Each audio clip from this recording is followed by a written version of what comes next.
Thanks to those joining me live and to those that'll be joining me on archive. We're going to get Karceno on right now. He's down to come on. He doesn't have Hangouts, so, it is what it is. We're going to just get him on one way or another. Let me get the chat up on my end, do a sound check before we even get started here. I did a live play-by-play. You guys can check that out if you want. Okay, good scrap, man. Good scrap down in Houston. So, for what it's worth, right? All right, let me, again, bear with me here.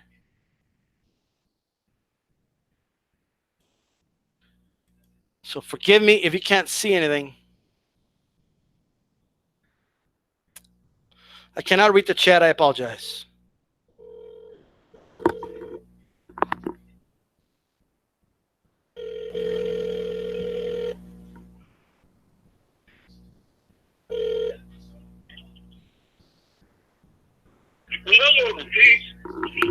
What's going on, Karceno? We are live on my channel. Can you hear me? Yeah, I can hear you. Welcome live. What's going on, everybody in the world? Hey, you get to watch the Charlo fight? What's going on? Did you get to watch the Charlo fight? Absolutely. If you want to call it that. Well, what should we call it? You can call it a sparring exhibition. From what I'm gathering, you weren't impressed. I don't think anybody would be impressed. You don't think it was the opponent? He has an excuse, right? Because how poorly he looked. But what was even funny? This is why I posted what I did yesterday, so people wouldn't be surprised when this fight was over, and we come back and we point out everything that just happened that I just told you yesterday in the video about them. Right. They are overrated bums. Whoa. They are highlighted bums. These are the guys, if you can go there and find any guy on the basketball court and say, hey, put on these boxing gloves and walk into the gym over there, that's the Charlo brothers. Hey, Adams ain't that bad. Karceno's a good fighter. I mean, they made the guy the challenger. They made him look good. They're not supposed to be interviewing him at the end of the fight. They're interviewing the challenger. He was a tune-up. Nobody even heard of this guy until this fight was made. This guy was not supposed to get an interview. You make this guy get a fight on TV where his family can say, hey, look at him. He's not supposed to get interviewed at the end of the night. He was supposed to be a guy that's out in 5 rounds. Well, and when he made you look ridiculous, he couldn't even land any punches. I'm watching him throw. He's loading up on every shot, telegraphing every punch, and he can't land nothing. He can't even punch correctly. I told you guys this all yesterday in that video, but you were defending him, D. So I want to hear you defend these bums. Live. Oh, come on. Right but bum's a strong word. That's a strong word. But you don't think Adams? What would you call it? Look, I thought Charlo was going to put him to sleep in under 4. So I'll be honest about that. But you don't think Adams is a good fighter? You don't think he's a decent fighter? Adams is the type of fighter that if he was fighting Triple G, he'd have been out there in 4. If he'd have fought Canelo, he'd have been out there in probably 5. He's not a guy you go the distance with. So, and that's just how it is. He's a good fighter. He reminds me of a William Joffrey type fighter. They throw a couple of punches, but not enough. And then they sit there and admire their work, drop their hands, because they don't really know with 2-punch combination. That's it. He don't put the effort. He don't have that extra gear to kick in. He's exactly what he is. And this is as far as he's gonna ever go. You don't think he hurt his hand? Like you think it's an excuse? You don't think he hurt his hand? I saw him wincing when they were taking out the glove. Oh yeah, I mean the head injury thing. Yeah, he was terrible in round 1, 2. In round 6, he couldn't hit. My thing is, if you don't know how to throw a punch, it ain't about his hand hurting. The punches he did throw, it was terrible. The footwork was terrible. He couldn't cut off the ring, and then when the guy was right in front of him, he could barely hit. He's smothering his own work. It is terrible, D. Everything he did tonight was terrible. He's smothering his own work. He got the guy in the corner. He's down there missing every shot. He can't even hit the jab. The hook. He probably had one punch in there, and it was a cupping punch. He landed punches. He landed punches. He's terrible. He's terrible to watch. But like this guy. So if he's that bad, if he's that terrible, then why won't Canelo and Triple G fight him? There's no money in it. Who would fight him? He needs to be fighting Danny Jacobs. Let Danny Jacobs fight him. Danny Jacobs came to him like, hey, let's fight. He fought Rolls. Danny Jacobs. Put Danny Jacobs in there. Danny Jacobs will race him. He will rake him over the coals. They will burn your bum. And I told you what would happen. That's why I called them the Charlo brothers. The other Charlo brother looked phenomenal last week, though. Against who? Against the guy that worked at FedEx? El Demonio. The demon, bro. The demon. The demon, because he shows up at work and starts slinging packages like crazy. He's a FedEx worker. Hey, Karceno, someone made a good point. Golden Glove said, so you're saying it was money in Steve Rolls? You said what?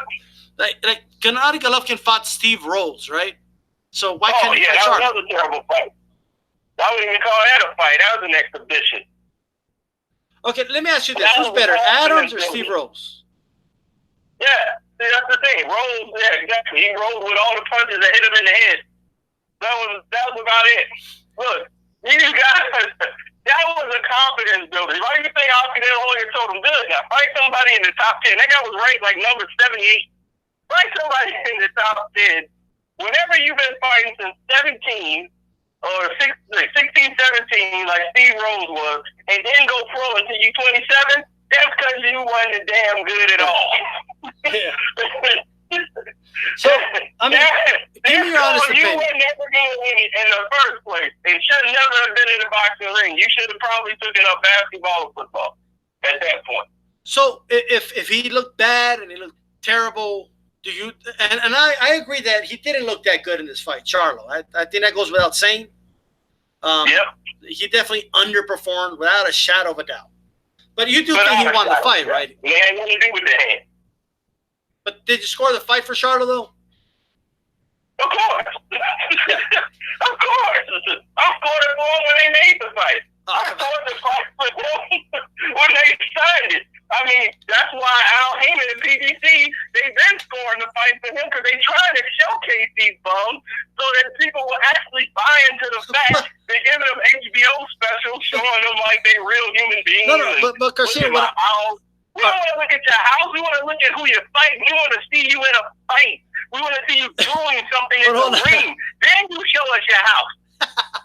But I'm not asking you if let's say I agree that he was, Adams was never going to win a decision, right? Because it's in Houston, and all that. All that aside, how do you score the actual fight? Do you think Adams won, or do you think the decision was just? Oh, the decision was just. Okay. I only gave him 2-3 rounds, but all the rounds were winnable. Right. This is the thing that kills me. All the rounds was winnable. I also want to ask. A lot of these rounds were very winnable for Adams. I'm like, man, if Adams just would let his hands go a little more, he got this round. But he was throwing. He was stopping himself. He was throwing. Wasn't even doing that to stop him. Well, let me ask you this: did you notice Adams was throwing like the jab, and then his head was tilted to the side, just open to a hook? The whole night, and Charlo did not. He didn't take advantage of that. No, he didn't even make an adjustment. He didn't even see it, and that's the problem. He don't say his hand was hurt, that's why he didn't do it. But besides that, there were so many flaws he did not take advantage of in this fight. Cutting off the ring is one. Footwork was terrible. He's telegraphing his jab. He's putting all his weight forward on his punches, and he's not even gauging distance, so he's smothering his own work, so he's throwing a lot of cuffing shots. When you got a guy who you think may be hurt, you don't smother your work. You take your time, you be patient, but they fight with like they got a ball thick, and they just got to try to impress and put on a showcase, and they look terrible. And that's why he's going to have to apologize with the media and everybody else. But they just proved my point. They cannot box. So it's nothing personal. Even though I don't like them personally, professionally, they are crap. So, they are, I mean, I'm not... BS. That is it. That is all it is. Look, man, the other Charlo looked phenomenal last week, in my opinion. But this week, he got the job done. He did show some championship. You a showcase fight and say he was phenomenal. You judge the fight of what he did when he fought somebody of top 10 caliber. Okay, he fought Tony Harrison. Did he look great? What about what this Charlo did to J-Rock? Did he look great against Tony Harrison? No, he did not. What about what he did to J-Rock? You said what he did to who? To J-Rock. Jermall, when he did to J-Rock, that was an impressive victory. Well, because the reason why he won that fight is because he was way bigger than J-Rock. And his brother Jermall was supposed to fight J-Rock at 154. Yeah, that was his last fight. You can't say that the reason he won was just because of size. And he was being outboxed by J-Rock, too. He just landed a good shot and hurt J-Rock, and J-Rock was knocked down. He's too small for Jermall. Jermall is the guy he was supposed to be fighting. And now he's put on the weight, and he's working with a personal trainer, and now he's solid at 54. So if they ran that fight back, I would take J-Rock again, and it'll be a different outcome. I already know that. Wow. So, but Jermall is the one who's at 54. He should be fighting J-Rock. He should be fighting these guys. But no, because he was afraid to fight her. He was afraid to fight Laura. He didn't fight nobody. These guys are artificial. These are not official boxers. These are posers. This is just what happened with Dana White in the UFC when he went and got Sage Northcutt and Rose McGowan. Rose could fight, but the other girl, Paige Van Zandt, and they went and got these Baywatch models, put them in the ring, and they got their brains knocked out. This is exactly what's happening here. They are putting these showcase fights on because PBC know that these kids will get kicked. If you put them into a big fight, they try to push them up and pad their records up so people be stupid enough to care about them. Okay, we know they are identical. They look just alike. You got two guys that look just alike that both can't fight. Now, I do want to ask you, Adams found home with an overhand right, but he wasn't throwing it enough. Just like the guy that fought him before, who had a year and a half off, who came in the ring, who was winning the damn fight halfway through the fight, in another showcase fight. The guy, he fought a year and a half. He landed that overhand right all night long. Because he has no defense, he can't fight, no Charlo move they had. Oh my God, these charcoal brothers, that's why they're the charcoal brothers. If you put real meat on that grill, they gonna get smoked. They're charcoal brothers. I do want to remind the chat to throw a jab at that like button, right? Yeah. Karceno, in my opinion, you're being a little harsh, but I'm thinking I'm being fair. I'm thinking you're calling them bums. You know. I'm thinking I'm kind of light right now. Oh wow! Oh man, I thought this was toning it down. No, I said, well, we need to be fair. Yeah, tell us how you really feel. But what do you think? Do you think now Golovkin will fight him now? You think he'll fight him now? I wouldn't even. If I need a belt right now, they should be focused on Danny Jacobs. Look, if I'm PBC, I got these Charlo brothers. I ain't trying to put them in with Triple G at all. Triple G will walk through. I'm not trying to put him in there with Canelo. Right. Canelo with Triple. That's your money, dog. Danny Jacobs is your best option, and it ain't gonna be Danny Jacobs. But he's your best option. Put Charlo in there with him. You can get some money there, but you should have been fighting Andrade. You should have been done that fight. Now, the first time around, that was Andrade's fault. So I didn't blame Jermall for that. But Jermall should have fought him when as soon as he got to 160. He couldn't fight Andrade. He didn't want to. He wanted to fight a guy with one leg. Well, wait, so, who was that? A guy with one leg? Somebody needs to pull up his record. Pull up Jermall's boxing record. Besides the guy Trout and J-Rock, he's fought nobody. He's fought nobody. And I don't even think he beat Trout. That fight should have been a draw. He won like the first 4-5 rounds, then Austin Trout swept him the rest of the fight. And I'm like, how in the world did they score the fight that way? But it was supposed to be another showcase for him. Right. Both of these Charlo brothers have done nothing, but they act like they're the most avoided and dangerous fighters in the game. And it's hilarious. Well, because they actually have a couple of stupid people that believe in them. And I want them to get into a real fight again. Because Tony Harrison, I'm so mad Tony Harrison, we wouldn't even be talking about the other Charlo right now. We have the jazz musician in the chat saying Jermall wanted to fight Andrade. Jermall wanted to fight Andre. He didn't want to fight Andre. If he wanted to fight Andre, Al Heyman would have made it happen. He didn't want to fight Andre, and that's fact. His mouth did that. I just want to know what are you basing that out of, as far other than Al Heyman would have made it happen? Like what? I'm saying they're basing it off Andre showing up at big press conferences saying, "Look, let's get it on." And he's like, "Hey, look, either one of y'all, we can fight. Okay, now I'm at 160, so now what's up, Jermall? You got the belt. Come on, we can fight." Now he's going to fight Saluki. You know that fight's going on. So after that, let's get it on. Let's get the fights going. So now it looks like he's going to be fighting Triple G, Andrade before them. And Jarrett Hurd had outdone both Charlo, both of them. He's done their whole career in 1 year. He has fought Austin Trout. He has fought Harrison. He has fought Lloyd.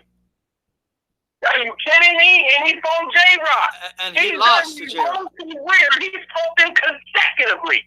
He has done their whole career in 1 year. And these bums ain't fought nobody since 2012. Yeah, but he lost to J-Rock. You said what? But he lost to J-Rock. Exactly. He lost, but he took the fight. Right. This is 4 consecutive fights. This is what he did in 4 consecutive fights. But you're saying that the Charlo brothers are bums. He dropped Laura, but he dropped Laura. And Laura had won 4. I mean, the only time he lost was the Canelo fight, and that was debatable. He swept all these fights and was stopping these guys, and he was fighting the guys that the Charlos wanted nothing to do with, and they still ain't got nothing to do with. If you're a so-called champion, improve it. Jermall fight Harris, Laundrie, Laura. Right after you lose to Harrison. Right. Because now it's time to put up a shut up. But when Tony Harrison gets well, if he ain't well enough, fight Laura. That's who you need to fight. You ain't with Ronnie Shields no more, so you can't use that excuse. Fight Laura. You're going to avoid that fight like the plague. Well, these guys are not champions. These are pretenders. And I can't believe it, D. You're honoring these guys. What do you mean he looked good last week? He fought it down. He was ranked number 78. Well, saying he looked bad. He looked bad. The guy was slow as molasses. Okay? The guy was slow as molasses. He had a lot of mouth, a lot of talk. He came in, he fought, he did his best, but he was ranked number 78 in the world. He got a check. I mean, he came to fight. He did his thing. He tried, but he was no match for him. But isn't it fair to say that he did what he was supposed to do to number 70 in the world? Yeah, he did. He did what he was supposed to do. He used his athleticism and his size. It had nothing to do with boxing ability. It had nothing to do with skill. He used the fact that he was more athletic than the other guy. The other guy didn't move his head. He threw punches slower. He can get there faster, use his athleticism, speed, and his power. So he was always going to be first all night. So, yeah, it was expected, but you don't judge him off that. He fought a boxer, and Tony Harrison. I knew he would lose that fight because Tony Harrison can jab, he can box, and Charlo can. And all night long, he was controlled by a jab. And Tony Harrison controlled him easily for the whole fight. So it was no surprise to me because I scored the fight live, and I had it 8 rounds to 4. So I said, well, this is 8 rounds to 4. Then the judge's scorecard come out and match mine and prove that I was absolutely correct. And people thought I was hating on Charlo. See, this is what I'm like, you guys don't understand boxing. He's boxing this guy, and this guy can't do anything about it. He don't even know how to cut off the damn ring. Why? Because he has not been taught. He's been trying to work on monologue and trying to pose and be mad and angry and making Facebook pages and saying everybody hating on him and they can't get no shine. You need to be in the gym instead of the gram. You think you Floyd Mayweather, but you're not. Floyd can box. If Floyd can back it up, then he can brag. You see, that's the thing about him. He can brag because he gonna put the work in. And he don't look good. You guys want to be Floyd, but you don't know what Floyd is to be him. It's a little unfair to compare them to Floyd. I mean, but well, no, they're fans of him. They're very fond of Floyd. So there are a lot of these young fighters who've been coming up. They only know Money Mayweather. They don't remember Pretty Boy Floyd. They don't realize Floyd will put in the work and how hard he trained. They don't realize all that because he makes it look easy. He makes it look like I can barely do this. But Floyd is going to bust somebody up in the ring. He's going to bust somebody up in the gym. He's going to outwork you. You're not going to see that. So unless you really know, he doesn't want to lose. He's going to work triple time. He's going to win. And then he's going to flash and flaunt and have his fun. But Floyd don't drink. Floyd don't smoke. Floyd never did any of these things to tear his body down. He will stay in pristine shape all the time because he wants to win. He wants excellence. He wants to get the best out of himself, and he has self-discipline. These guys don't. Well, they see the flash, and they want to say, I want to be in the strip club throwing money up. And I'm like, you guys don't even understand. That's just Floyd relaxing, kicking back because he works all the time. He's meticulous at it. So the guy has been trained like this since he was a child. So he came up with perfection within the league. So you guys didn't come up that way. You guys are trying to simulate something you don't even know. Absolutely. Look, I'm not going to compare them to Floyd, right? But I think that's a little unfair to compare them. I don't compare them to him either. I'm using it as I got you. But here's my thing. If Jermall Charlo fights Danny Jacobs and beats Danny Jacobs, will you give him credit? If he beats Danny Jacobs, he'll get my respect. Because at least he fought somebody who's fought somebody. He's somebody who's ranked. He's a former champion. This is a guy I respect in the game. So even though Danny Jacobs is kind of not, I don't say he's a great fighter, he's decent. He's well more schooled than a lot of these Charlo brothers. But at least he's somebody. It's like Sean Porter and Errol Spence. I know Porter's a football player, but at least he was a champion or something. I got to give him some credit. He didn't beat Ugas, but hey, he's still the champion. He got a belt. So now I give him that credit. So if Errol beat him, I said, well, he should have beat Sean, but Sean is tailor-made for him. But this is perfect. So now you beat Sean. We get Sean Porter out of the way. You know, that we get this football guy out of the way, and then we can worry about everything else. I know Sean Porter can't box, but but he's been world champion. He beat some guys. He's somebody of stature. So yeah, you need those guys on your resume. So yeah, you beat a Danny Jacobs. That is somebody you need on your resume if you're the Charlo. But I don't even think they can do that. These guys can't box. I'm serious. And I'm not saying to really judging them off this one fight. That's why I did the video beforehand. Because I knew how this would play out if I did it after the fact. You were just a hater. I knew this was going to happen, D. That's why the video was strategically done that night. Last night before the fight. So that now when you see it, you can go back and say, man, you was right. Because I watched the fight. That's really boxing. I'll tell you what. My phone is about to die, unfortunately, but I do want to have you on later this week on one of my live streams. Right? I usually go on. Just throw me in, man. Yeah, I Just usually, hit me up. 9 p.m. Eastern time, 10 p.m. Eastern time. I usually go on live, 9 p.m. Central. So I'll definitely let you know because there's a lot of things I want to ask you. So we're gonna chop up some boxing. You have any final thoughts? All right, cool. Thanks for having me on, D-Style. Definitely. What's up, And man? don't y'all forget to subscribe to DStyleBoxing page. Absolutely. Thanks, bro. All right. All right, good night. Unfortunately, my phone was dying there. I think Karceno made his points. You know, he had his. I knew as I was calling that fight, I was like, God damn. Like I know Karceno's gonna. I already knew it. Like I already knew. I should have known. But that's Karceno for life. Okay. He gave his opinion. You know, I want to get more clarification on what he means by they can't box. I mean, that's you know, but that's that. Make sure you guys throw a jab at that like button. Half of the people watching have thrown a jab, right? So make sure you throw a jab. It does help put more exposure out for the channel. And yeah, Pretty Boy was a beast, man. But it's like, I mean, you're going from Floyd to like, oh, they're not like Floyd. Like, well, okay, you know, like, what? I mean, damn, dude, you know, it's like if with every heavyweight you say, well, they're not Muhammad Ali. Oh, okay, you know. But absolutely, man. But Charlo versus Triple G, I want to see it. You know, if anything, you should have more than an incentive to fight him now. You can fight him now. You know, why not? But anyways, guys, don't forget to throw a jab at the like button, man. I'm going to go watch these other fights. I have a bunch of fights to watch. So people put a thumbs down, man. Again, those were not my opinions, okay? Like I was just letting Karceno talk his piece, all right? And that's that. This is DStyleBoxing. Keep it boxing. I'm out.